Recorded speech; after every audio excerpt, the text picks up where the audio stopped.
X-23, Laura Kinney. She is the clone of Wolverine that he did not know existed, and she was intended to kill and replace Wolverine.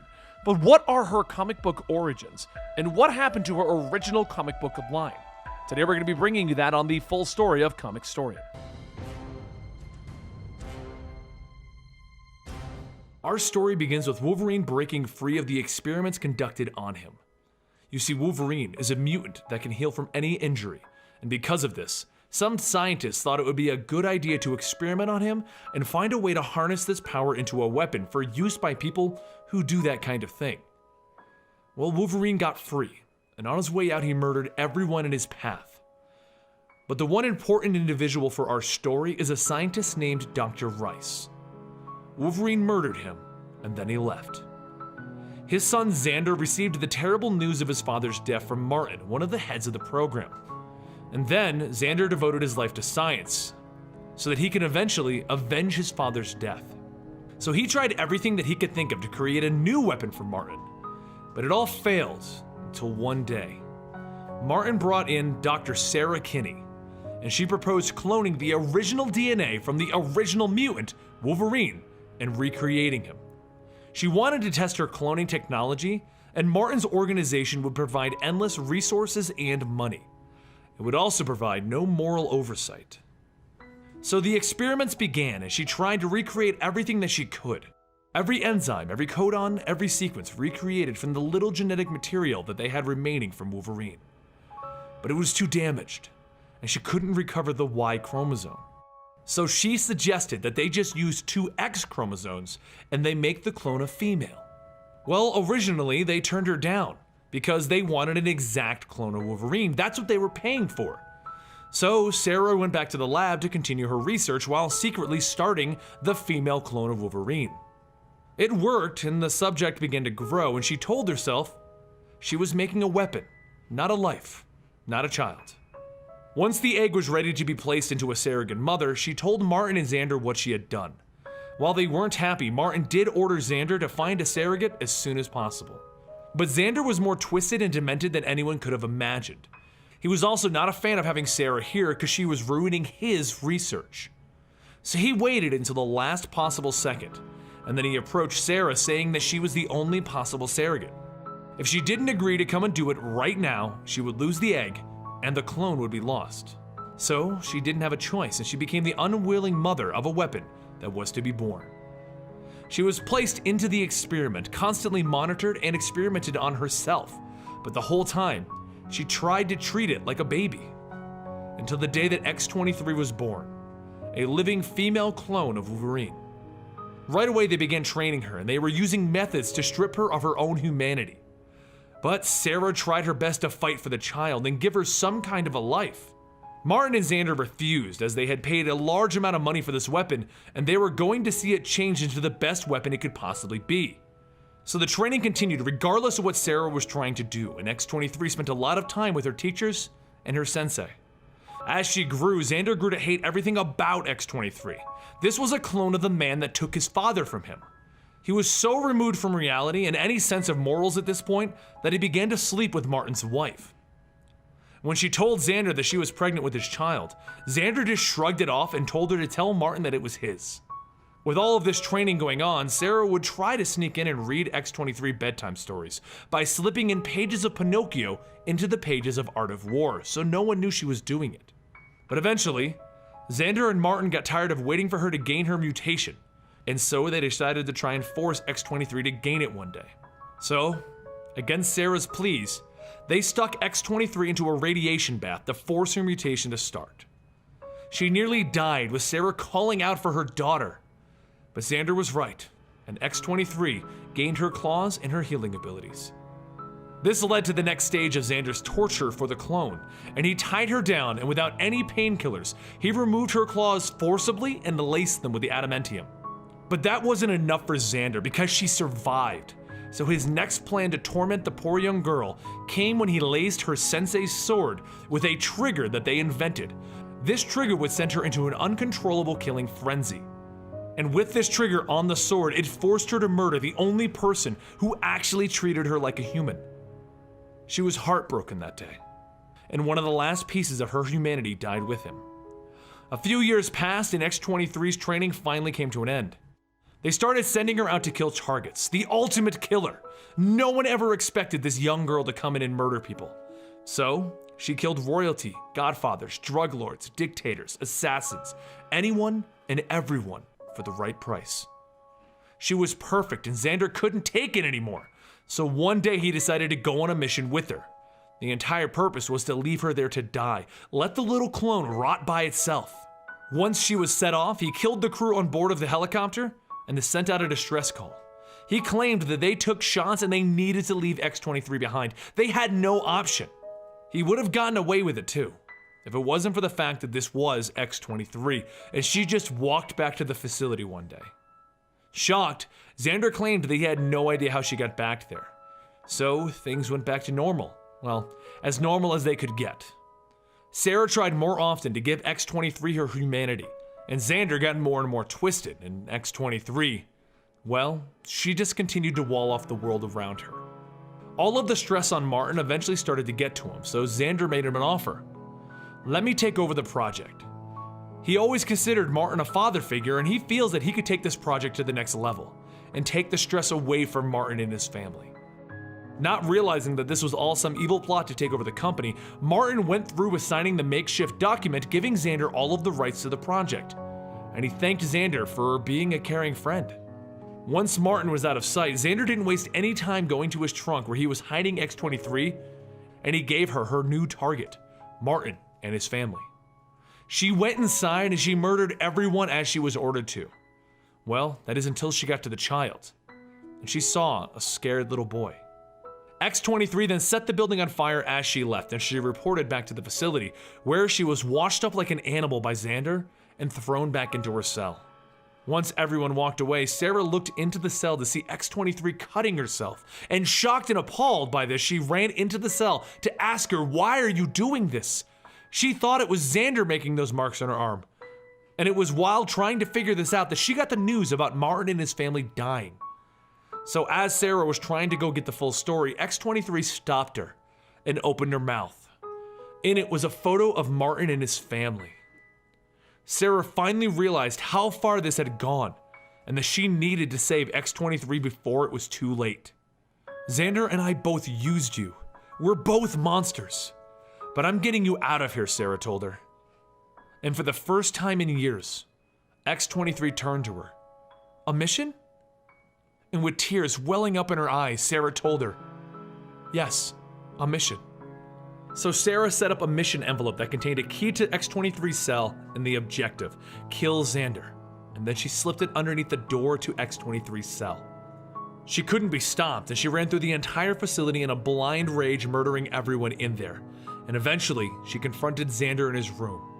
She started by slicing his gun's muzzle off and then pummeling him, because she remembered everything that he did to her, calling her an animal, torturing her for his father's death and his attempts to kill her. And after finishing him off finally, her next objective was to go outside and meet Sarah. Sarah planned to give X-23 the life that she deserved finally. She was going to have a normal life. There were finally going to be a little girl with her mother that cared about her. And when X-23 walked out of the facility, Sarah looked at her daughter and she smiled. But Xander had one final trick up his sleeve. He rubbed the trigger that would send X-23 into a blind rage onto Sarah the night before this whole thing started. He had planned to have X-23 kill Sarah before they enacted their own plan to kill Xander. So, as X-23's eyes went red with rage one final time, she leaped onto Sarah, stabbing her repeatedly. And as Sarah lay there bleeding out, X-23 came to her senses again as she realized what she had just done. "Laura, your name is Laura, not X-23. My Laura," Sarah told her in her struggled breaths. Laura held Sarah's hand. "No, please no." And as Sarah died, she finally got to say, "I love you." And that was it. Laura curled up next to Sarah, just asking, "Please don't leave me." Sarah was holding a packet for Laura at their rendezvous, and in it contained the information of the man that she was cloned from. His name was Wolverine, and he worked with the X-Men. So Laura started her own journey at that point.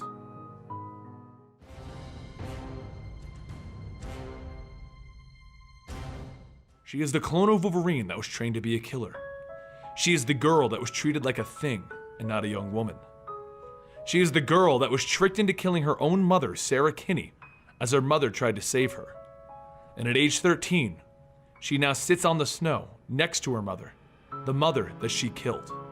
She couldn't even mourn properly as a helicopter was fast approaching, so she grabbed the duffel bag and the paperwork that her mother had and she ran into the nearby forest. She is a trained assassin, so the normal soldiers that came looking for her weren't a problem. She dropped them rather quickly and effectively. But that's when Kimura got her with an arrow in the arm and in the legs. Come on, 23, you know you can't get away from me. So X-23 grabs Kimura's gun and fires a round into the mountains, burying the two of them in an avalanche. X-23 fled the area and she went to the only place that she knew away from the facility, Sarah's sister's house. She was there once before when Sarah needed X-23's expertise to rescue her cousin Megan. Megan had been told to not talk about the abduction, because if anyone knew that she was kidnapped and returned by X-23, the facility would have come and killed the whole family. This led to Megan thinking that she was crazy and thinking that no one would understand her. But X-23 told her the truth. She saved her when they were both younger, and she killed Megan's abductor. But we need to go to the end of this tale, to X-23 sitting in a chair with two individuals asking, who is she? Captain America and Matt Murdock want to know, what is X-23? Captain America had first been on X-23's track when she pretended to be a handicapped girl and murdered a senator's family, and then the other 27 people there. But they want to know, where did Megan and her mother go? So X-23 continues her story. Megan ran downstairs to tell her mother what X-23 told her, and of course, X-23 denied saying it. After taking some of Megan's old clothes to fit in better, Laura followed Megan and told her that the reason she couldn't admit to filling her in, she can't ever let anyone know that she was here before or is here now. But she wanted Megan to know that she wasn't crazy. Laura then showed Megan her claws and explained that this was all to keep Megan and her mother safe. So they went back to school, where Laura's lack of understanding the social norms got her into trouble with two teachers, and then suspended for yelling back at the principal. So the girls stole a car and they headed off into the city for some much needed R&R. Museums, movies, roller coasters, a pet shop, and a jewelry store. They even had time to go to Dazzler's concert. Then, as the sun set, they sat down on the docks, and Laura revealed what happened to her mother. That the people who turned her into a killer also trained her to react to a certain scent. A scent that makes her black out. It was poured onto her own mother's neck, so they forced her to kill her. But as Laura explained to Captain America and Matt Murdock, the facility had already found her, she just didn't know, and they were planning to use that exact same trigger to force her to kill Megan. Desmond Alexander, Debbie's boyfriend, was actually a facility agent, and he was trying to put the trigger scent into some tea to give to Debbie and Megan. But as Megan entered the house, she swung the door open and into Desmond, and he spilled the tea on himself. He begins to yell at Megan, "Oh my God, Megan, where's X-23? Where is she?" And Megan pauses. "How do you know that name?" But Megan doesn't even have time to get an answer, because Laura is standing in the doorway, claws drawn. Captain America stops her right there. "Did you kill Megan and Debbie?" But Matt interjects. "You heard what she said. The trigger forces her to act, and she is therefore acting under the influence of a controlling substance. She can't be held responsible, Steve." "I heard what she said, Matt, but that doesn't mean someone isn't responsible for these deaths. All right, so what happened after the poison tea was spilled?" Laura ran into the house and she tackled Desmond, clawing him right down his back. But all the noise forced Debbie to spill her own tea onto herself.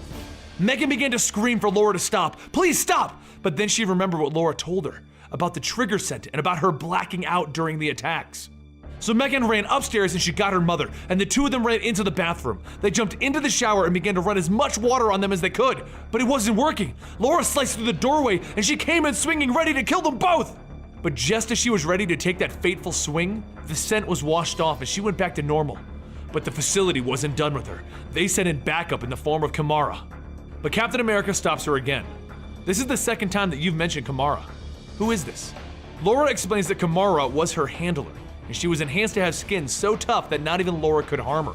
She was the one who would punish Laura when she misbehaved in the facility. So Laura ran Debbie and Megan into the basement, where she cut open a water pipe and let the freezing water run on the two of them.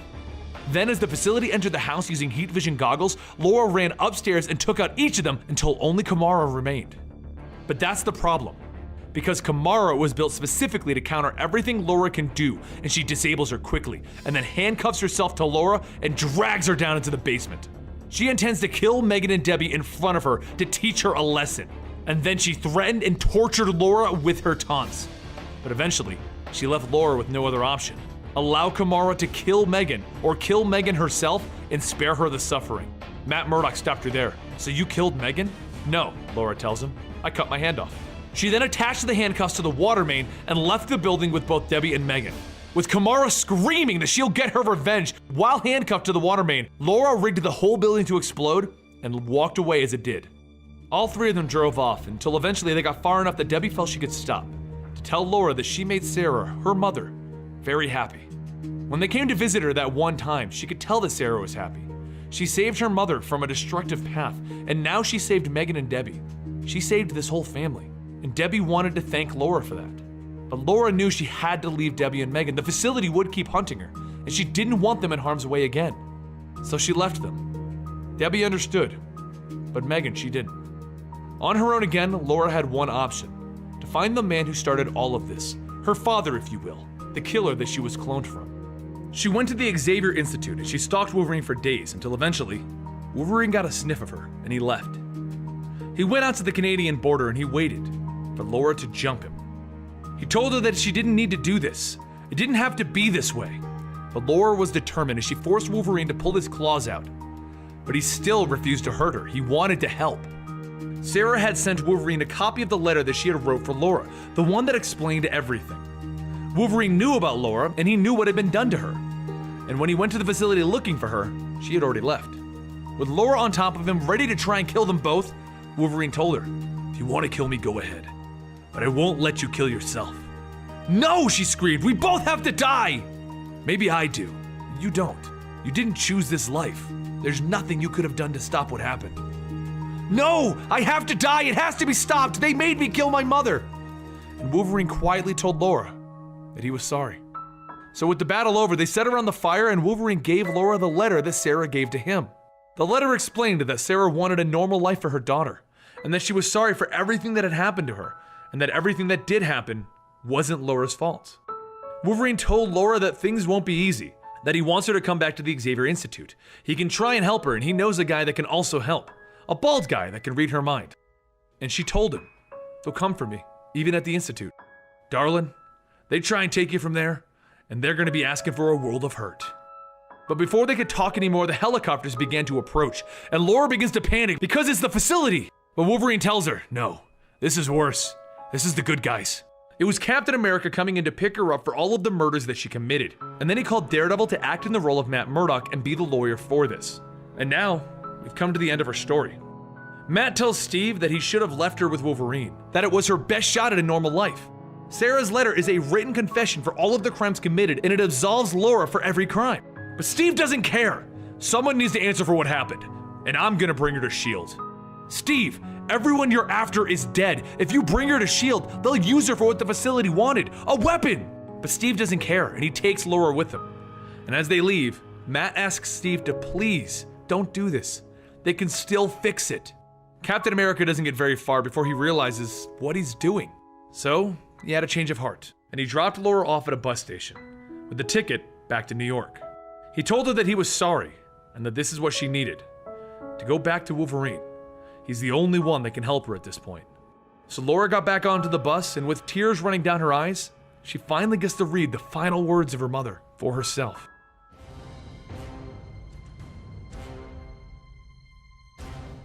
Things begin with Laura taking bullets into her back. There's a sniper on the Eiffel Tower. And as she looks up at the tower, she takes a shot to the head, knocking her out. She wakes up shortly, allowing her brain to knit itself back together because she has the healing factor of the original Wolverine. As a matter of fact, she is a clone with the claws and temperament to boot. She drops her raincoat, throws on her mask, and decides that it's time for the Wolverine to go up the tower and say hello. She gets up the tower and is welcomed by the sniper opening fire on her as she cuts off the tip of the gun. They go back and forth with Laura asking her to stop, but the assassin tells her that she should be helping them. Laura takes the assassin's arm and breaks it. Doesn't that hurt? Nothing hurts. The French police arrive, pointing their guns at everyone, and the assassin leaps off the tower to her death. So Laura follows up the side of the tower, counting as she goes. 1, 2, 3, and nothing happens. I said 3! Anytime now! Angel comes swooping in to pick her up. I thought you weren't coming there for a second, Angel. Just counting to 3 when I don't know exactly where you are and gravity is involved is a bad idea, Laura. He flies her over to the airship and she tells him to get the civilians out of the way while he drops her on the back of the ship. Using the claws in her hands and feet, she holds on tight and then she starts to tear apart the plane's guts. The whole plane comes barreling down onto the streets, blowing up, and Laura bounces away from the wreckage. Angel flies over, watching her pop her bones back into place, and she stops him. Wait, don't hug me. I have 6 broken ribs, a dislocated shoulder, and 3rd-degree burns all over.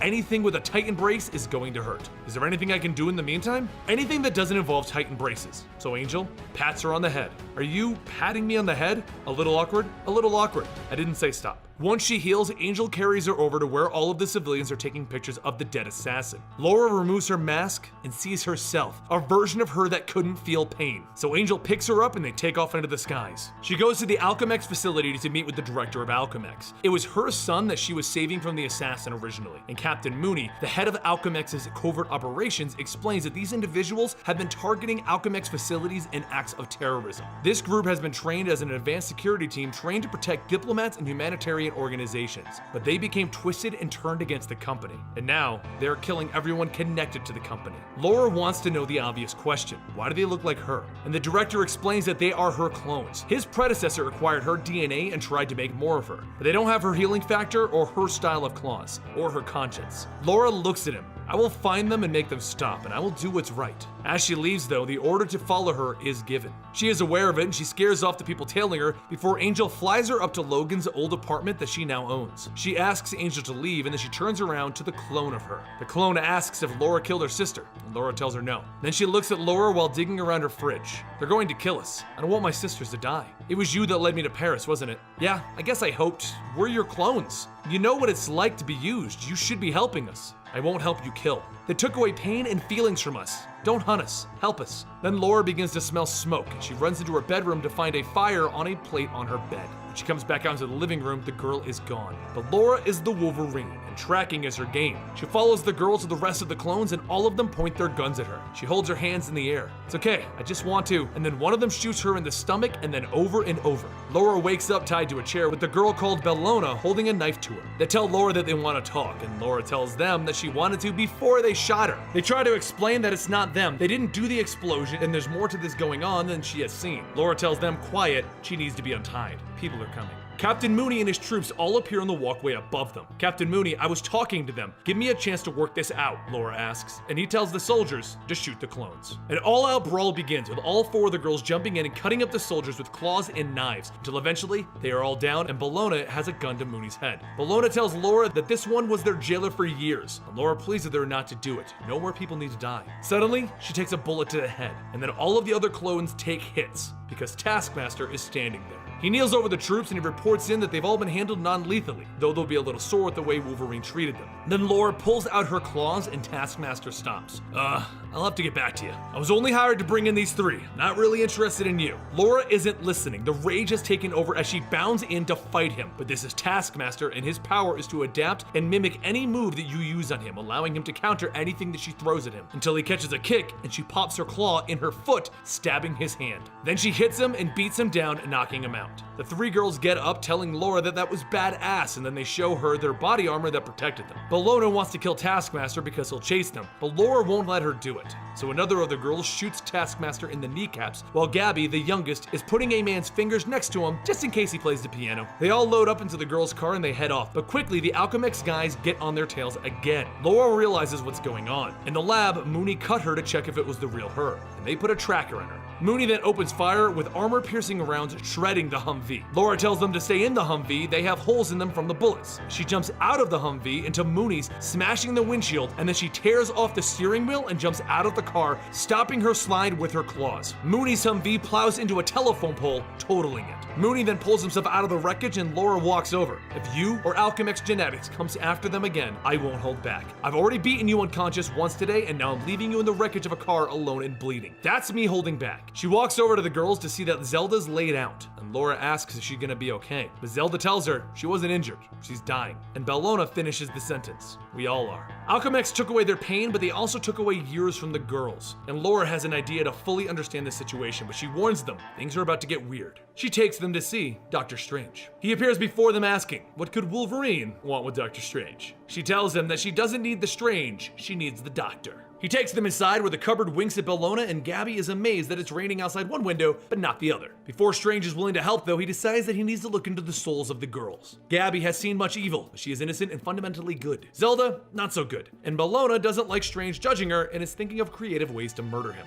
Laura tells him, see, 2 out of 3 isn't bad. So Strange pulls her aside. Are you sure you want to help these girls? She tells him that she has done a lot of bad things, but there's always a chance for salvation. That's when they both hear blam, blam, blam back in the main room, and they enter to see the cupboard glowing and opening, and Bellona said that it winked at her again. Strange tells them that they have broken the seal and to stand back, and at that moment a giant monster pours out of it and it runs into the streets. Strange hands Wolverine his axe to use, and he informs her, it's an axe with a pointy end, you'll know what to do. She begins slicing through the monster's limbs with ease as the girls all get the civilians to safety. While they do successfully beat the monster, after the fight is over, Zelda is laid out on the ground across the street. So Strange takes her and teleports everyone to the nearby hospital, where he hits her with some scans and discovers what's actually going on. They discover that there are nanites inside of the girls, killing them. They are far too small and numerous for him to operate on, but he has another idea: science. He teleports them all to Hank Pym's old lab to get the Ant-Man suit. And that's when Janet Van Dyne grows in front of them, demanding to know what's going on. Laura explains that Strange teleported them all in to get the Ant-Man suit and battle against nanites. So Janet calls up Strange. You have my number. The next time you want to teleport desperate armed people onto my property, you call ahead. It may not sound like Sorcerer Supreme, but it's common courtesy, Steven. But Janet isn't a monster, so she gives Laura the suit and the two of them shrink down and they enter Zelda's bloodstream. Going the brute force method, Laura does what a Wolverine does best and claws up all of the nanites that she can find. With her muscles constantly repairing, she doesn't even need to stop. But eventually, Zelda stands feeling better.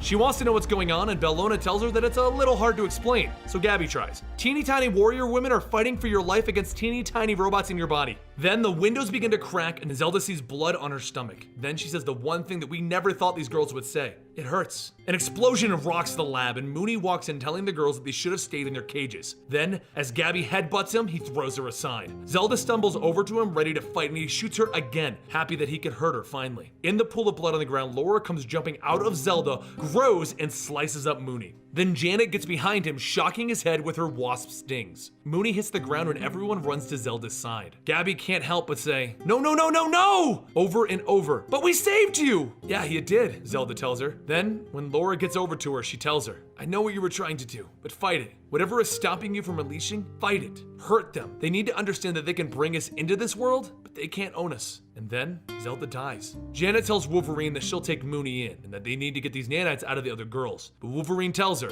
the nanites aren't killing them yet, and what happens next, they need not to feel. We're gonna go teach Alchemix a lesson. The next day, Mooney managed to take a car and drive it to the hidden base of Alchemix. He walked in and he told them that he had no idea how he got away, but he woke up and stole the car. But Mr. Chandler knows the truth. Wolverine let him go, and she's hunting him. Laura, Bellona, and Gabby are all outside, and they start shooting up the guards until Bellona runs ahead of everyone to take out more. She's instantly shot up and killed. Realizing that they are overwhelmed, Laura grabs Gabby and begins running back for cover. But once they get the body inside, they discover something odd. Bellona's hair isn't actually her hair. It's a wig, and that's when Laura wakes up from healing and pops both her claws. She threatens to murder the scientists unless they release all of the information out to the address that she provided, and then she walks out the front door, opening it. Bellona and Gabby walk in, and Laura and Bellona change their clothes back as Laura calls up Maria Hill of S.H.I.E.L.D. to inform her of the secret base with the experiments. Maria wants to know who this is. Only 8 people have this number, and one of them is dead. And Laura tells her the dead one gave it to her.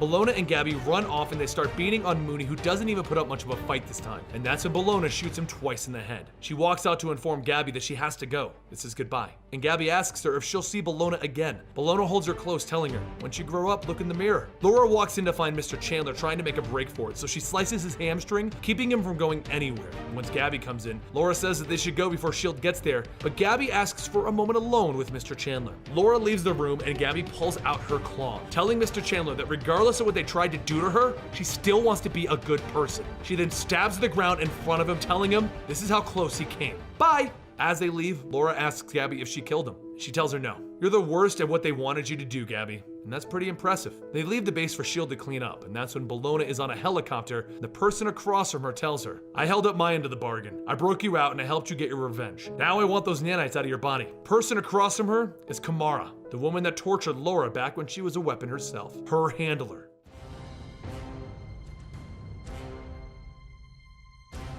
Logan is riding down the highway in the rain, when out of nowhere, he sees Laura in front of him. Are you crazy? Go back to the Institute. It's not my home, Logan. I can smell their fear of me. And then she eyeballed him. I trust you. Yeah, and you can't come with me. People get hurt around me. People get hurt around me too, Logan. I know, and that's what I'm trying to change, kid. He parks his bike and he hops off. Look, we don't get to play happy family. I don't get to have a 9-to-5 job with a picket fence, and I don't get to make you sandwiches. Because I'm Wolverine. I attract violence and insanity, and not just the normal kind of insanity, the kind where Galactus shows up to step on our picket fence, and our sandwiches actually. He has a foot that encompasses both the fence and the sandwiches. The rain begins to come down even harder, and Laura looks at him. Please don't leave me. And Logan looks away, and he gets back on his motorcycle. Trust me, I won't be gone forever. That's when Laura wakes up. It's been a while since that night, and a lot has happened. Logan eventually passed on, and she took on the mantle of Wolverine to carry on for her father. But what woke her up out of that dream was a growling noise. She snicked out her claws, and she walked over to the doorway, where she opens it and sees Squirrel Girl and a growling Wolverine. Squirrel Girl is super excited to see Wolverine, and then she lets the live Wolverine go in her apartment. It runs into the house and into one of the other rooms, where Gabby, a clone of Laura, finds it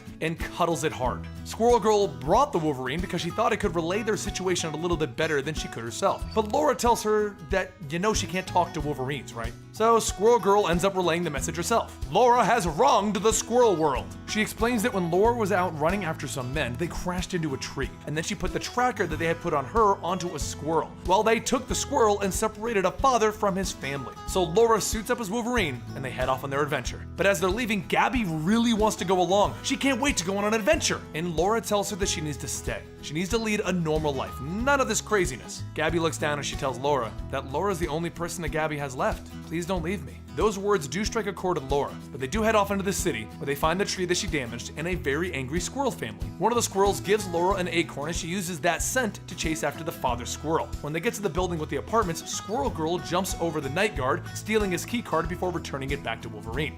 Laura tells her that she did really good back there, and Squirrel Girl can't hold it in anymore. She just got a compliment from Wolverine! So she asks for a selfie, but Laura has to put the mask on. They walk deeper into the apartment building, and at the doorway where the squirrel is being kept, Laura knocks. A man answers, asking who they are, and she tells him Wolverine. The kid behind the man perks up. Wolverine? Oh, you're a girl. So Laura barges in, goes into the kid's room, and finds the squirrel in a shoebox. They bring the father back to his family, and the daughter squirrel jumps up on Squirrel Girl's shoulder to translate something to Laura. I want you to know that your actions caused us a lot of pain. We lost our home, and I almost lost my father. However, I know that what you did was done without malice. Whatever pain you caused in the past wasn't your fault. I forgive you. There is nothing more important than family, and you have brought us together. Squirrel Girl turns to the squirrel. Wow, elegant squirrel. Laura smiles and thanks the squirrel before leaving. As she leaves, the squirrel asks Squirrel Girl if she translated or not, and Squirrel Girl told her, no, I told her what she needed to hear. So you didn't translate anything I said to you? Nope. Laura sneaks back into her house to see Gabby sitting there with Jonathan the Wolverine. Yes, they named the Wolverine Jonathan.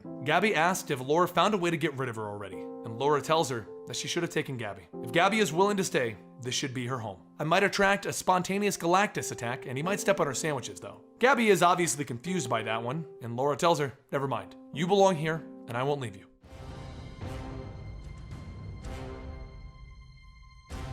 Gabby is currently in their apartment playing with Jonathan, a pet Wolverine that she picked up. She smiles as she puts a mask on his face, telling him that they need to hide his identity. And then there's a shriek from Laura's bedroom, and Gabby goes to check it out, finding Laura in full costume, telling her to stay back. She leaps out the window, putting her fingers into the pose to thwip a web line, but of course she doesn't have web shooters and belly flops onto the roof of a car. Gabby rushes down in her pajamas, asking Laura, what was that all about? And Laura turns to her, who's Laura? I'm Gwen Stacy. Meanwhile, on Earth 65, Gwen Stacy, who is also known as Spider-Woman on this Earth, suddenly forgot how to play the drums while on stage with her band. The Mary Janes all look at her like, what are you doing? And she tries to slam down the drumsticks only to put her hands through the drum, because Gwen Stacy has super strength. Mary Jane asks her for the drumsticks, and then she realizes that she can't get them off of her sticky hands, and she just takes off of the door. She runs outside to find her father waiting for her, and when she gets into the car, she shuts the door so hard that she breaks the glass. Super confused, her father brings her home, and an aircraft lands in their backyard. A kid walks out telling them, my name is Reed Richards, and then he walks in telling her father that he's friends with Gwen, and he whispers to her, you might want to get your Spider-Woman suit, which is upstairs. Confused as always, she goes up grabbing the suit, and then Reed takes off into the skies and explains everything that is going on. Gwen Stacy is from Earth 65, and Laura Kinney is from Marvel Prime, and they've body swapped across dimensions. The big problem is that in 3 hours, the body swap will reverse, and since they are currently occupying each other's bodies, they'll have nowhere to go, and poof, they'll be gone. So what they need to do is find each other and then find a way to swap back within 3 hours. Luckily, Reed is super smart and he can teleport her back to Marvel Prime. Meanwhile, back at the apartment with Gabby and Laura, Laura is trying to explain that she isn't who Gabby thinks she is. She's actually a girl named Gwen Stacy. Gabby explains that it's not that she doesn't believe her, but, well, she took a pretty big hit to her head. Her brain might still be healing. Then there's a knock at the door and Gwen walks in and both of them know exactly what this means. Now, for the sake of not confusing anybody even further because it's already going to be confusing, we're going to keep calling everyone by the body that they're in. So, the person in Gwen's body will be calling Gwen and the person in Laura's body will be calling Laura. Hopefully, that makes it less confusing. They realize that they have body swapped and Gwen explains to Laura that they have to swap back within 3 hours or this is permanent. Or they're going to die. So Gwen asks Laura to come to the window where she was hit with a blast and look across. She sees what looks like a gun and she tells Gwen to swing over there since she has web shooters that allow her to swing around. But Gwen isn't stupid. Let me guess. I'll try and then I'll fall and I'll hurt myself, so I'm gonna walk. Laura agrees, telling her that maybe it's best that she doesn't break her body before she gets back into it. On the other side of the street, Gwen kicks in the door and asks Laura, how strong are you? And Laura tells her, I broke a lot of treasured things before I figured that out. Inside they find the gun, which is now broken by the door that Gwen kicked in, and then Laura picks up the scent of the person who used it. She keeps sniffing the air and then she mentions how dumb she feels sniffing the air. But Gwen assures her, you're unkillable with metal claws that pop out of your hands and feet. Don't worry, you're not dumb. This, of course, is a reason to pause for Laura. Wait, I have claws in my feet and fists? Does it hurt? Have you ever had a paper cut on the webbing of your hands and feet? No, that sounds terrible! Well, this is knives coming out of them. Okay, I'm not doing that. Laura points to a basement where Gwen tears the doors off of it and they step inside. And then Gwen stops as the alarms are going off in her head. And Laura tells her that that's spider sense! A flamethrower bursts out of the ground and it begins to try and roast them. Gwen grabs Laura and tries to shield her from the fire, but Laura wants to know what is she doing? Trying to save you. Well, don't! Your body heals, mine doesn't. That's a very good point, Gwen tells her. That's when someone in a flying hornet suit arrives in front of them, demanding to know why they're here. She swoops in, opening fire on them, so Laura tells Gwen to use her webs, and Gwen takes aim and hits the ceiling. The flying robot person then opens fire on them again, so Laura grabs Gwen, getting her out of the path of destruction. Then Gwen thwips onto the hornet, pulling them down, and the hornet blasts Gwen into the wall. Thinking her body's been killed, Laura turns to the person, demanding to know who she is and why is she doing this. She begins to angrily shake her fists in front of her face, and Gwen tries to tell her to stop, but it's too late. With that anger, Laura pops her claws into her own head, dropping herself. The robot girl lands and pulls her helmet off, deciding that she's gonna be sick, watching someone stab themselves in the head. Gwen walks over, demanding to know what's going on, and the woman explains that she fired her beam into Wolverine's apartment to get him. You know, the short and hairy guy? So who is the girl on the ground and who are you? Gwen explains that her, well, the real her, is the new Wolverine. Logan was killed and she is his daughter. The mystery woman is surprised. She had no idea. She's been living in this basement, living off ramen noodles for years, all to build the teleporter to send Wolverine away. She couldn't kill him. She just wanted him gone. Gwen walks over and retracts the claws from Laura's head so that she can heal, and Gwen asks the mystery woman why she wanted to send him away. And as it turns out, her uncle was the original Hornet, and Logan killed him. While she explains, Laura wakes up curious as to what actually happened. And since none of this is what Hornet wanted, she agrees to help them both get into their right spots in their own universes in the right bodies. Gwen walks over and she waves goodbye as Hornet warps her away. And then Laura goes to the same spot and is put back in her body. And Hornet says, "Hi, I'm Melinda." And Laura tells her name. Laura then begins to talk about what's next and asks Melinda if she'd like to work with her. She's not going to hold an urge for revenge against her because that's kind of what her entire family's about. And then with a whoosh, Melinda teleports Laura back to her apartment where Gabby and Jonathan are cheerful that she's returned.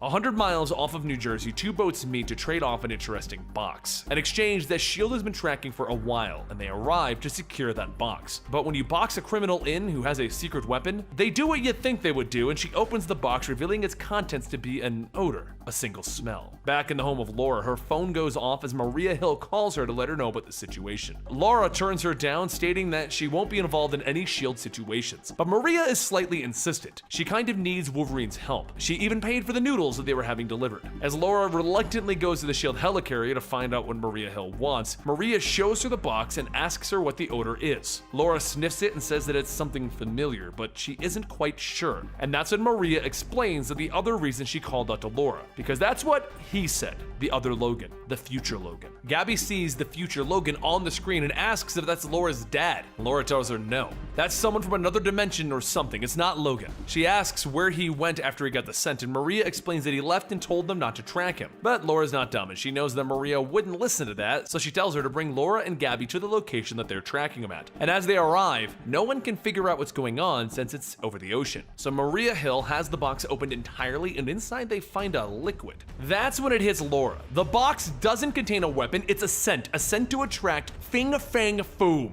But everyone figured that out as Fing Fang Foom rose out of the water, smashing the helicarrier. Laura figures this out all too fast. Maria, watch Gabby, I might not get another chance at this. Maria asks her where she's going, and she responds with, "I know where the old man is," and she runs off the helicarrier, leaping into the mouth of the creature. Over the ocean, Iron Man rockets in, calling up Maria. "Hill, I couldn't help but notice your helicarrier is under attack by a 100-foot-tall monster in my city." He then flies in, blasting it in the face, but Maria tells him to stop. Wolverine is inside of there, and that's when Captain Marvel arrives to uppercut Fing Fang Foom in the face. But inside of this beast, Laura slides down into its stomach acid, calling out for Logan. "Where are you, old man?" And he calls out, "Over here, kid. The stomach acids have eaten through my legs." So she pops all of her claws, grabbing him, and begins to crawl out of the throat of Fing Fang Foom. Meanwhile, Fing Fang hits the helicarrier so hard that it begins to crash, so Iron Man and Captain Marvel fly beneath it so that it doesn't crash too hard, holding it back from hitting the water hard. As they fall though, Maria notices Gabby made a break for it. It turns out she grabbed a rocket pack as she flew out to meet up with Iron Man and Captain Marvel. Iron Man looks at the pint-sized girl and he asks Maria if her agents are getting smaller, and a big grin forms on Gabby's face as she explains, "I'm getting very mixed emotions right now. I'm flying around on a jetpack meeting both Iron Man and Captain Marvel, and I really love your kick-assness and hair, Captain Marvel." She explains that her sister is inside of the raging 100-foot-tall monster, and Captain Marvel is confused, asking who's her sister. And that's when we see Wolverine crawling out of the mouth of Fing Fang Foom, holding the old man. Gabby flies in to get Logan, and Laura dives into the ocean where the helicarrier is currently floating, and she crawls into the room where the scent spilled everywhere. She rubs it all over her clothes and then tells them to get her a jetpack. She then flies outside, grabs Fing Fang Foom's attention with the scent being on top of her, and she drags him all the way out to the middle of the ocean. Once she gets back to her apartment, she then realizes that Gabby brought Logan there. Gabby explains that she literally only knows this place in a cell. Plus, isn't he Laura's dad? No, he isn't my dad. He's a twisted reminder of Logan. And then Gabby notices Laura is wearing a Captain Marvel shirt and asks about that. She explains that she had to throw her clothes into the ocean with the scent on them so Fing Fang Foom would follow those. And then, yes, she flew back naked. It was cold. But as they're talking, Logan wakes up and he mentions, "I know this place," and then he looks to Laura.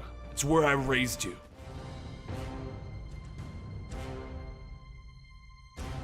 In the S.H.I.E.L.D. helicarrier, our story begins with Ulysses receiving a vision that is going to change things. He sees Old Man Logan holding the dead body of Gabby. But forget that right now, because the old man just woke up to Jonathan, Gabby's pet Wolverine, looking at him, and Gabby apologizing. He tries to sit up only to find himself tied down, demanding to know what's going on, and then wondering why he can hear wails. Gabby explains that Laura thought he might wake up confused, so she was playing a tape of whales to try and calm him down. I'm Gabby. I was cloned from Laura, who was cloned from you, so you're kind of like my interdimensional dystopian future grandfather. Laura then walks out of the other room asking how he feels, and the old man tells her, like it was hit in the gut by a giant beast. And Gabby wants to know if he was soothed by the whale song. Sure. But as they go to let the old man up, they hear footsteps coming to the door. Logan whips out his claws and Laura tells him to stop. This is her home. Two burglars break into the window and they see Laura, Gabby, and Logan all there. Gabby presses her hands together. Oh my God, are you burglars? And you broke into here? Both Laura and Logan begin to snicker, and then everyone begins to burst out laughing. This, of course, irritates our burglars as they demand to know what's funny, and Logan thanks them for the laugh. So they pull out a gun, pointing it at him, asking, "Is this funny?" Laura tells them to take this one chance and leave right now. But Jonathan runs forward, protecting his owners, and a gunshot goes off, hitting him in the stomach. Both Laura and Logan pop their claws, but it's Gabby who leaps in screaming. Laura then cuts the gun of the other man to pieces, throwing him into a wall, and Logan gets his claws to the man's throat. But Laura asked him not to kill, so Logan headbutts him. Gabby runs over to Jonathan, and they all discover that he was only grazed. So Logan and Gabby take him to the other room to patch him up. That's when Logan tells her he knows that Gabby is hiding something. He knew her in his timeline. He looks her right in the eyes and he asks her, "Do you plan to hurt Laura?" And Gabby snaps, "No!" "You swear?" "I swear." "Okay. Before, when you did that flying knee to the kid's face?" "Yeah." That's the kind of thing an interdimensional dystopian grandpa might be proud of. Logan walks back into the kitchen and he pops the top off of a grape juice with his claws, and he has a seat next to Laura. "You've been here before, right? When you got here, you said that this is where you raised me. I knew that you were here, not in this apartment, but in this world. You were avoiding me? I screwed up so much. I hurt almost everyone but you. There wasn't one damn thing I regretted about you, kid. You were one of the only things I got right. But we need to talk about Gabby. No, this isn't your past. I don't care about destiny. I don't care about what happened in your world. She gets to live her own life and ours." Logan smiles. "It's good to see you tell me off again, kid." The burglars begin to wake up, so Laura decides to call up Maria Hill of S.H.I.E.L.D. and have them hauled off. But Hill stops her. "Laura, we have a team en route." Logan perks up because he can hear the sound of combat boots moving up the stairs. "Listen carefully, Laura. I need you to stay calm. This isn't about you, it's about him. He's going to kill Gabby." Outside, Laura can see Captain America waiting to bring Logan in. Cap leaps up to the window and he walks in, and Gabby comes running out of the room and sees him, saluting him right away. "Oh my gosh, it's Captain freaking America." He explains to the group that Ulysses, the Inhuman who can see the future, saw Logan killing a lot of people, and someone close to him. Logan eyeballs him. "What do you think, Steve?" "I think you should come with me until we feel the danger has passed." Laura gets in the way. "Someone saw something in his head and you want to punish people for it?" "It's not a punishment, Laura. He'll have everything that he could ever want, except his freedom." Everyone stands there eyeballing each other, and Gabby stamps her foot down. This is so tense! Then over the radio in his ear, the soldiers report that Cap can stand aside so they can take the hostile out. Laura and Logan look at him. "You know we have very good hearing, right? I wasn't feeling hostile until now. Whatever it is, isn't worth it. I'll get my stuff." And Logan walks into the other room, but the radio goes off again. "Captain, he was in Fing Fang Foom's stomach yesterday. He doesn't have any stuff." Laura stands in Cap's way, so Steve slams her into a wall. The door gets kicked in and the soldiers open fire, while Laura leaps over Steve's shoulders and kicks the tranks away. Meanwhile, in the room without a window, Gabby explains that she'll protect Logan and pulls out 2 jetpacks, but explains that since there's no window, they have a little bit of a problem. "Leave it to me, kid," he says, smiling, and he pulls out his claws. While Laura and Captain America fight it out, the old man and Gabby start tearing down the walls, running through the other apartments until they make it to a window and they jump out. Captain America jumps out after them and prepares to throw his shield, but that's when a trank dart hits him in the back, and Laura is the one that took the shot. Shield isn't done though, as they use the helicarrier to blast Logan out of the sky, right next to Gabby. He crash lands into a fountain and he pops his claws, ready to go, growling. The guards all see it. "Oh shit, fire!" And they all begin to pump him full of tranquilizer. He begins tearing through them, burying his claws into their guts and screaming out. Gabby flies overhead, seeing him and calling out to him, telling him to stop. Laura and Captain America both arrive at that moment, and Cap tells everyone to stand down as Gabby lands in front of Logan. Laura sees what's going on and she yells for Gabby to get back. She warns her that Logan has become feral, but she tells him it's going to be okay. Logan looks at her sad and confused, and he stabs her in the gut. "You took her from me," he shouts. As Gabby hits the ground, he jumps over to Captain America, but Steve smacks him away with the shield, throwing Logan off of him. Laura runs over, unable to say anything except "No, no, no, no!" And Captain America calls out for the medic. In the confusion, Logan drops down into the sewers, and Laura tells him that she's going after him. Captain America tells her that he'll go with her, but she says no. "You've done enough. Do you think he would have lashed out like that if you didn't pump him full of tranquilizers? Do you honestly think this prediction would have come true if you didn't attack him?" Laura then looks at Gabby, dead in her arms. "I told her. I said I wouldn't leave her. Keep her safe." and Laura hands Gabby's body over to Captain America before jumping into the sewers. But as she finds him, he turns growling at her. What are you? What did they do to you? You're not Logan, you're just some twisted perversion with his face, and he jumps at her. Laura throws his claws aside and lunges at him herself, but he dodges away easily, so she leaps over his back. As she's on his back, he lifts up, throwing her down, and they both get up, lunging at each other. Meanwhile, back on the surface, Captain America sadly places a sheet over Gabby's body, and she sits up, and she demands to know where Logan is. The medic tells her in the sewers, so she makes a break for it. Back in the sewers, Logan swings and Laura dodges until finally she gets a slash in across his gut. Blood begins to pour out of him, and he finally begins to come to his senses. And he sees Laura coming in, preparing to stab him, so he shouts, "Wait!" And she tells him no. That's when Gabby grabs her hand. She turns and sees Gabby, and she's shocked. So Gabby shows her a claw, showing her that she now has Laura's powers. She's so sorry that she didn't tell Laura sooner. She turns back to Logan asking, "Did you know? Did she have powers in your world?" "No, I didn't know for sure." "You killed her, didn't you? In your world?" "No. You killed each other. You don't understand. She took you away. She's worse than both of us. It wasn't her. It's not her future. But I can see death on you. Tell me, was there anyone in your world who didn't die for knowing you? Stay away from her, and stay away from us." Laura and Gabby turn to leave, and Gabby turns back apologizing for what happened. Logan growls at her. "You hurt her and I'll come for you."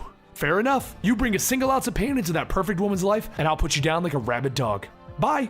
They both crawl back out where Captain America and S.H.I.E.L.D. are waiting. Captain America tries to explain the Civil War II situation to Laura, but she doesn't want to hear it. As far as she's concerned, she's not in whatever is happening.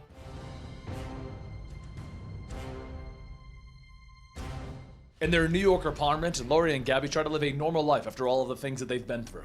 One of those days, Gabby comes back from the downstairs mailbox to find a package addressed to Laura with no return address. As she looks at the package, she says that this is why they're moving. Things in this area are no longer secure for them. They've had burglars, been invaded by S.H.I.E.L.D., and even Squirrel Girl showed up. And now a mystery package. As Laura opens the box, her eyes widen as she looks down at a small vial with the word "Trigger" written on it. She quickly throws the box, telling Gabby to get her things, and Jonathan, they're leaving now. After driving for most of the day, Gabby asks Laura if she can tell her where they're going, and Laura says they're headed to a cabin in California. It belonged to Logan and no one knows about it, so they have plenty of isolation there. Gabby says, "You know, that's the start of a horror movie. You want undead hordes? Because this is how you get undead hordes." Gabby then asks, "What about the other family? Isn't there some place that they could go?" And Laura says that she does have an aunt and a cousin, but she almost got them killed, and it was because of what was in that package. She then explains that back when she was born, she was raised with the sole purpose of being a weapon. To guarantee it, there would be a trigger scent made. One smell of it and everything turns black. Once the light comes back on, everyone around her's dead. A cross-country trip later, Laura tells Gabby to wake up, they're finally here. She gets out of the car yawning, telling her, "Okay, good. We should go deal with those soulless husks now." And as the two get into the cabin, Laura says that it may look bad, but they're gonna clean things up and get everything going. Even some internet. Gabby looks at the freezer and opens it to see a family of mice living in a hollowed-out loaf of bread. Laura says that's weird. Logan had bread. And Gabby says that it kind of worries her since the mice chose to live here. It means that the freezer is probably the most livable place in the entire... But before she can finish her sentence, the lights go out and the whole cabin loses power. Laura flips on a flashlight and checks the breakers, stating that there's nothing wrong out there. She's gonna head into town and see if it's not just them. Gabby asks if she's really gonna leave here alone with the smell in the cabin. And Laura tells her no, she has Jonathan, a pelican statue, and a family of mice. After a short walk into town, Laura finds a son and father and learns that the outage isn't just her. But just as she asks what they think could be the problem, she begins to hear something big, like a few planes. The father says that he can't hear anything, and Laura says that they are water bombers, and they're emptying something. Suddenly, the air begins to fill with green clouds, and Laura quietly says that it's the trigger scent.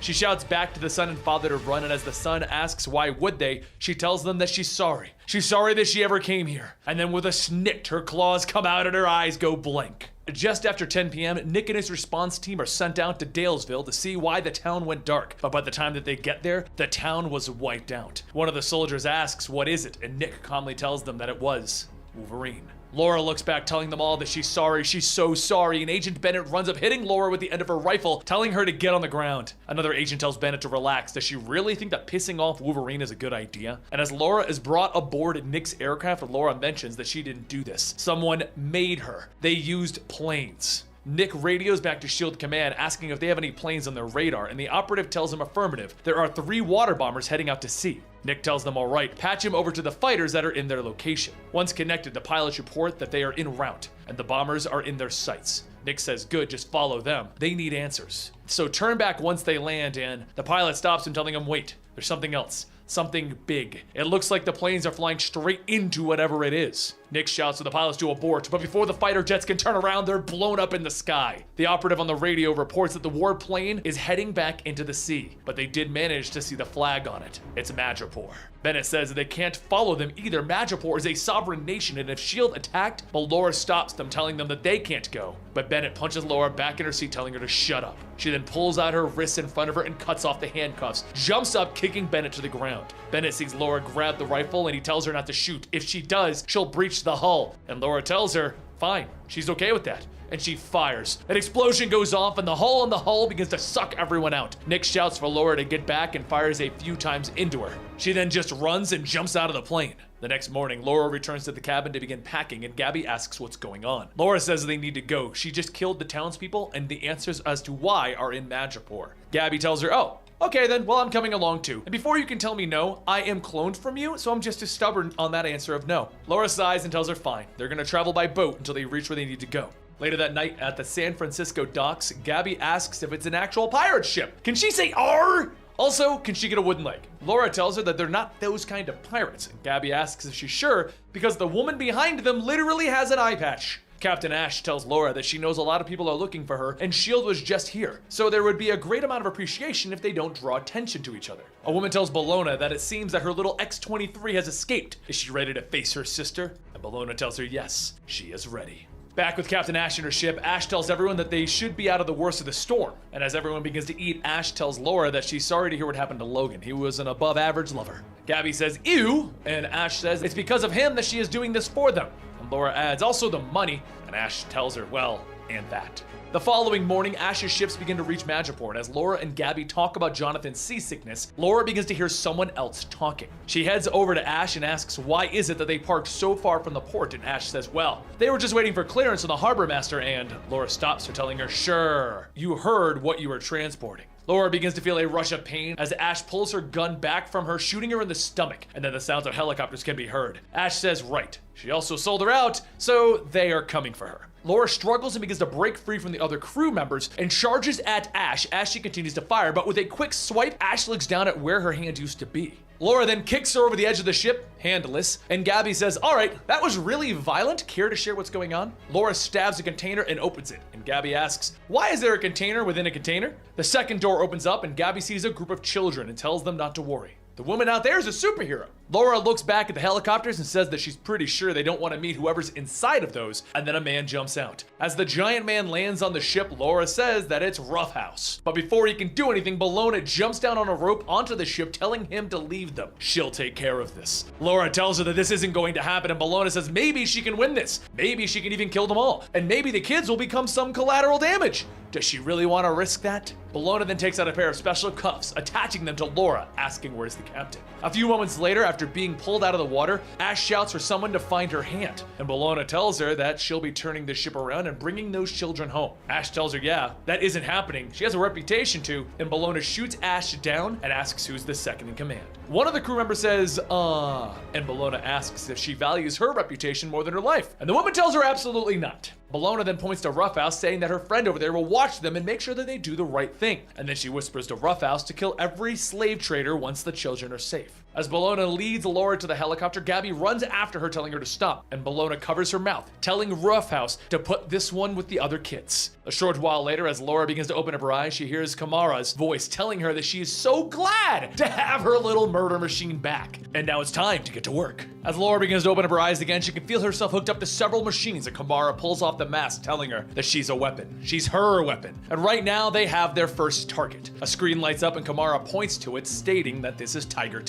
Laura then asks how long did she spend on her villainous presentations? And Kamara laughs, telling her that Bellona will bring her to the window. Kamara goes on telling her that Madripoor is a golden gateway where the free market and black market come together. This is also the place where the Empire will be born, and the only thing that stands in her way of her empire is Tiger.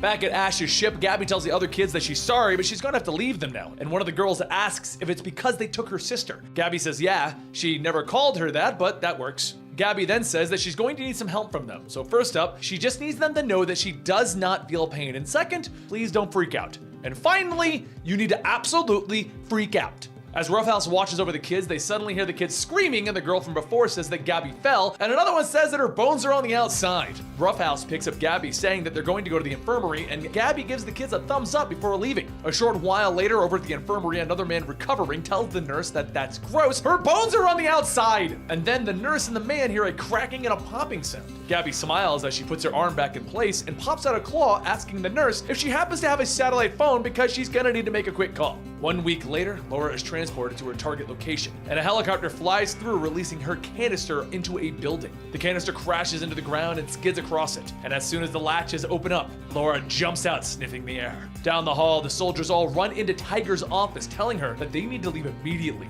But as the soldiers lead Tiger out, they see Laura standing there with her claws out. Before they can fire, she runs along the wall and knocks out the first two that were mentioned. As the second set fire their tasers, Laura grabs the cables that shoot by and then slams the hooks into the men. Tiger says that she doesn't know what this is, but before she can finish, Laura kicks and knocking Tiger's head off of her shoulders. A second Tiger walks out stating, well, and then the rolling head begins to short out. Laura charges at the real Tiger, but before she can stab her, Gabby appears grabbing onto her, telling Tiger to get back outside. As Gabby struggles to stay on, she tells Laura that this is going to hurt, like, a lot. And Gambit's voice tells her, it's true. And then he charges up a card, throwing it, leveling the entire floor. Later, Laura's eyes begin to open up again, and she sees Gabby holding a rabbit, and Gabby tells her, okay, don't freak out. Laura shoots up, asking how many people did Kamara make her kill? Angel puts his hand on Laura's shoulder and tells her none. She just cut the head off of a life model decoy. And those other people, well, they're mostly okay. Gambit says that's right. Before you could kill Tiger, he blew her up.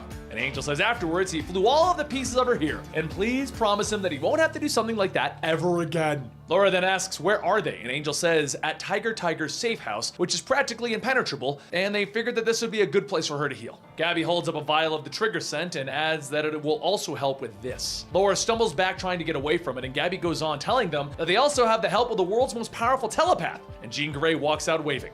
Laura asks what she's doing here, and Jean says essentially they'll be doing some intense mind training, and she needs to have the full support of Laura if they're going to go through with this. Gambit heads out and says that him and Angel will guard the outside of the bunker, and Jean says that that will be good. She's gonna need complete concentration. No interruptions. Laura looks at Angel and tells him that this is a bad idea, and Angel tells her that she's got this. She's Wolverine. She can kick the ass of anything. Laura then turns back to the rabbit and says that this is crazy. She's going to kill the rabbit. And Gabby says that comes later. She will be first. As Jean leaves and the doors shut, Gabby takes out the vial and says that it's okay. She can't feel pain and she can heal. And she loves her. And then she drops the vial scent onto her skin. Laura's eyes change and she lunges forward, and as her and Gabby begin to fight, Jean taps into Laura's mind. Jean starts to see the room change, and it goes back to when Laura was younger and her mother would read her stories. But while that goes on, Angel says that someone is coming, and it's not Kamara, it's S.H.I.E.L.D. Angel flies onto Nick's ship, telling everyone that he doesn't want to hurt anyone. He just wants to talk. Nick pulls out his gun and says, fine, they can talk. Angel asks how is it that they found them, and Tiger speaks for him, stating that she was the one. Though they did save her, they can understand her not feeling overly beholden to Wolverine, right? If Madripoor is going to become an international community, then working with S.H.I.E.L.D. would be their first step. There's a sudden beep, and the pilot says that they've been locked on by a missile, and Bennett asks, was it him? Angel answers her by asking why would he fire a missile at himself? Outside, Kamara's warplane fires missiles, and Nick tells everyone to jump. As the plane is hit, Angel runs to the cockpit, grabbing Nick and the pilot, and he manages to escape just as it explodes. Back with Jean, she tells the younger Laura that she can understand why she would come here. It's a beautiful memory. She's sorry that she's about to take it away from her. Laura tells her that she can't leave, the door is locked, and she should be going away now. Jean says that it is safe outside, no one can hurt her. She can be the one in control. The young Laura grows and stabs into Jean, telling her that she should go. But Jean continues stating that she is not X-23. She is more than a letter and a number. She has a name, and it's Laura Kinney, and she was born. She is the superhero Wolverine. Just look. The image of Jean begins to fade, and it's replaced by Gabby. She asks Laura if she's there. As Angel brings everyone back to Tiger's safe house, Gambit shouts out that they can't interrupt Jean. Jean opens the door, telling them, actually, they're not interrupting anything. Laura's petting the rabbit, telling everyone that it's okay. They can hide here. Nick stares at the rabbit and asks what's with the bunny. Laura tells him it's okay. She's free now. It's safe. As the bunker locks behind them, Kamara walks up to the entrance telling everyone inside that she just wants X-23 and Tiger. If they are turned over, then everyone lives, and she would much rather not quarrel with S.H.I.E.L.D. Nick shouts that she just killed some of his people. He's going to quarrel the absolute shit out of her. Nick then looks back and says that that woman who tortured her and forced her to kill everyone in Daysdale. Bennett then says even still, she has to pay for her crimes. Laura tells them that she understands, and after she deals with Kamara, she'll come with them. But as Laura begins to walk towards the exit, Gambit tells her that she doesn't have to do this alone, and Angel adds that honestly, they kind of wouldn't let her anyway. Laura then asks Tiger if there's anything in this bunker that can help them. Tiger reaches over the wall, telling them that there is something. A hidden door opens up with an Iron Man suit. Tiger says, please don't tell Tony that she has this. It was an early prototype that she got off of the black market, and she's going to return it, really. A short while later, everyone begins to exit the bunker with their hands up, and Roughhouse looks at Gambit asking, why is he carrying a can of beans? Gambit smiles, and he charges the can, throwing it into the warplane, creating a massive explosion of Frankenbeans. Okay, there was no Frankenbeans. I had to add Frankenbeans. It makes more sense. It's funnier. Anyway, as he watches, Gambit says, damn, he might have to start carrying beans from now on. Jean then grabs everyone and helps them aboard the warplane. Gambit then throws a card at some of the oncoming soldiers, and before it can go off, Roughhouse catches it and crumples it up. Gambit radios to Laura that they're here, and she responds telling him that she's on her way. Seconds later, she comes shooting out wearing the Iron Man suit, and Angel tells her that she does know it has a helmet, right, because she's not wearing the helmet. Laura tells her, yeah, but she can't hear or smell in it, plus she wanted to see Kamara's face when she finishes her. Kamara laughs, telling her that she's just gonna make her kill her friends again, then her aunt and cousin, and she tosses the trigger at everyone. Everyone stands there for a moment, and Laura asks, how is that working for you? Jean's eyes begin to light up, and Kamara shouts that those powers won't work on her, and Jean asks, why would she want to control her? Roughhouse's eyes begin to glow, and he swings back, knocking Kamara into the warplane. Laura and Angel begin to quickly chase after, and as she falls, Kamara shoots back up, hitting Angel in the shoulder. Back in the warplane, Jean uses Roughhouse to stop Bologna from shooting them, and as she's knocked down, her mask comes off. Gabby runs up asking what did they do, and Bologna says that Kamara saved her from the imprisonment, and the nanites that are killing her. Gabby asks if this is really saving her. She's a slave to Kamara's will. Kamara is just using her as a guinea pig, and Bologna says that this was either going to happen to herself or to Gabby, and she couldn't let Kamara's people get to Gabby. Bologna then looks up at Nick and tells him that Wolverine didn't kill those people in Daysville. When the scent dropped, Laura stabbed herself in her own brain. Gabby then asks how were the people killed, and Bologna pops her claws, stating that she was the contingency plan. Back outside, Laura pulls Angel from the waters, and as she rubs her head, Angel coughs, asking, are you petting my head? Laura asks him, is it awkward? And Angel says, just a little, but don't stop. As Laura smiles, Kamara punches her in the back of the head. Angel blasts Kamara back, and as she gets up, Kamara tells Laura that it's pointless. There's no way that she can hurt her. Laura rockets off with the suit into Kamara, telling her that she might be unbreakable, but she still needs to breathe. Laura holds Kamara's head underwater, shouting that she is not X-23. She is not her experiment. She is not her property. Kamara crawls onto Laura's face, and she goes on shouting that she is not a thing. She is the daughter of Sarah, the daughter of Logan. She is Wolverine. And as the claws come out, the prototype Iron Man suit shatters, and Laura hears something behind her. Bologna holds up her hands, telling her that it's okay. It's done. Just look after Gabby for her. Laura asks what's going on, and Nick tells her that it's over. She's free now. A week later, Laura knocks on a door, and her Aunt Debbie answers. She asks what she's doing here. Laura tells her that it's okay. Kamara's gone. They are safe. They don't have to hide anymore.